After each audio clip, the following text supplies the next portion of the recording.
L'antenne de Boissy est une canalisation d'un diamètre de 200 mm et d'une longueur de 3,7 km qui achemine les eaux usées de Boissy-sous-Saint-Yon et d'une partie d'Egly vers le collecteur intercommunal initial.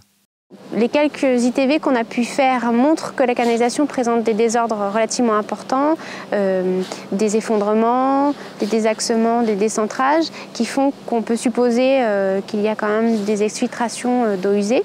On a un cours d'eau qui est à proximité, donc une pollution un petit peu plus directe que si l'antenne était située un peu plus loin d'un cours d'eau. De plus, l'antenne est située en partie sur des terrains privés, ce qui la rend difficile d'accès pour son entretien.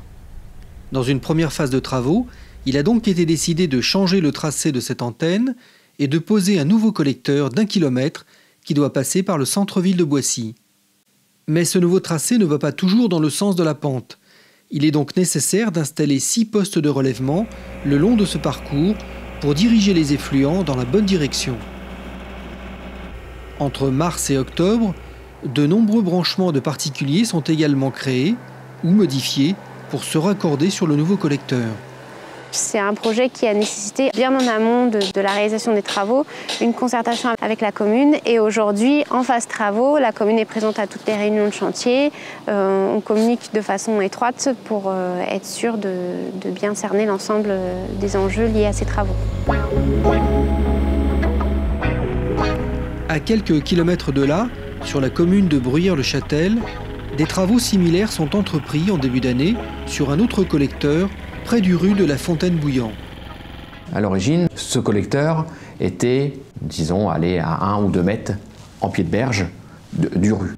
Comme c'est un rue qui est extrêmement météorologique et qui subit des variations hydrauliques importantes, notamment lors de forts événements pluvieux, le pied de berge a été rogné, les berges se sont effondrées, ce qui est bien qu'à certains endroits, le collecteur était à ciel ouvert. D'où un risque de pollution accidentelle du milieu naturel, redouté depuis longtemps par la municipalité.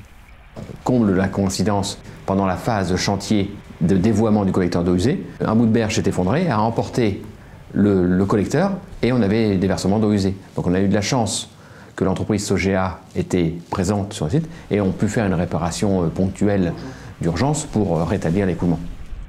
C'est donc à la fois dans le cadre de la campagne de réhabilitation du réseau d'assainissement et de la politique syndicale de restauration des cours d'eau qu'il a été décidé de déplacer ce collecteur de 300 mm de diamètre sur une distance de 600 mètres environ. La chance qu'on a eue dans ce dossier-là, c'est qu'on a pu s'écarter franchement de la rivière, mais on a pu fonctionner gravitairement, sans contrepente et avec une pose de tuyaux. Par contre, à des endroits, on était à plus de 6,50 mètres de profondeur. Mais bon, on s'est affranchi d'un poste de relèvement ou de refoulement et on fonctionne à nouveau en gravitaire. Une grosse contrainte technique, c'était la traversée de la RD 116, où à l'origine on avait prévu un fonçage sous la RD 116. Les différents essais nous ont rapidement fait comprendre qu'on ne passerait pas en fonçage. Après enquête, il apparaît qu'à cet endroit, le remblai de la route a été réalisé en béton. Il faut donc trouver une autre solution pour traverser la route. On a eu l'autorisation du Conseil général de fermer cette voie-là de nuit consécutivement, de manière à poser la canalisation à ciel ouvert, en tranchée. Suite à des acquisitions foncières, le syndicat est désormais propriétaire d'une grande partie du terrain entre les berges du Rue et la route départementale 82. Dès la fin du chantier, il entreprend donc une étude pour la réhabilitation et la renaturation, dans les mois à venir, du Rue de la Fontaine-Bouillant. À l'aval, sur la commune d'Egly, l'antenne de Bruyères-le-Châtel passe sous la Bouelle de Port-Sud à l'aide d'un siphon avant de rejoindre le collecteur intercommunal initial. Mais lorsque le collecteur intercommunal est en surcharge, notamment à cause d'apports d'eau pluviale parasites, les eaux usées ne peuvent plus s'évacuer et sont refoulées dans l'antenne de Bruyères-le-Châtel, avec parfois même des débordements dans le milieu naturel. Il fallait donc trouver une solution pour résoudre ce problème. Donc les travaux ont été les suivants. Ça a été de créer par forage dirigé une canalisation permettant de passer sous la rivière en supprimant le siphon et de créer un poste de relèvement de manière à relever les eaux et pouvoir les rejeter dans le CI et supprimer ce raccordement fil d'eau à fil d'eau. Le chantier démarre en début d'année mais il est plusieurs fois retardé par la neige et le verglas. La nature du terrain en sous-sol ne facilite pas non plus l'avancement des travaux. On est dans des zones alluvionnaires, donc des terrains extrêmement meubles et extrêmement gorgés d'eau. La crainte que l'on avait avec ce forage dirigé, c'est qu'au passage du lit de la rivière, on ait un effondrement du lit de la rivière dans la tête de forage. La solution qui est finalement retenue est de faire passer la canalisation 2 mètres sous le lit de la rivière, puis de créer un poste de relèvement à plus de 5 mètres de profondeur.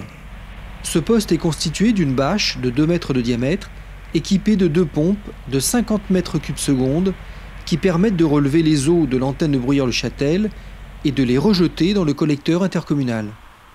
En fin d'année, l'installation fonctionne parfaitement et l'antenne de Bruyères-le-Châtel n'est plus engorgée. Reste le problème des débordements occasionnels, via les tampons, des eaux usées du collecteur intercommunal lors des gros épisodes pluvieux et dont la cause est à rechercher dans les mauvais raccordements des réseaux d'eau pluviale sur le réseau d'eau usée, au niveau de la voirie et chez les particuliers en amont de cette zone. À Longpont-sur-Orge, le long de la route de Montlhéry, l'antenne de l'Ormois bénéficie également, pendant l'hiver, d'une importante réhabilitation.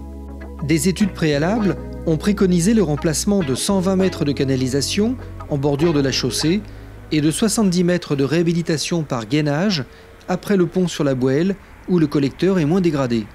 La première contrainte, c'est qu'on est sous un axe de circulation départementale, donc une circulation relativement importante, puisque c'est un axe qui permet aux véhicules de relier la nationale 104 et la nationale 20, donc beaucoup de passages.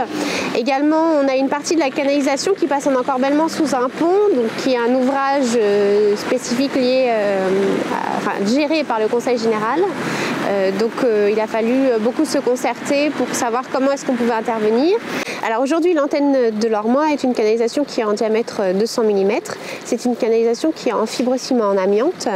Donc dans le projet du syndicat, il est prévu sur les tronçons qu'il nécessite de remplacer cette canalisation en amiante par une canalisation en fonte intégrale, donc un diamètre équivalent puisqu'on reste sur du 200 mm. Donc c'est bien sûr une particularité du chantier puisque ça nécessite de prendre toutes les précautions liées au travail sur l'amiante. Toutes les précautions ont également été prises lors de la mise en place du système de dérivation des effluents pour éviter un déversement accidentel d'eau usée dans la rivière.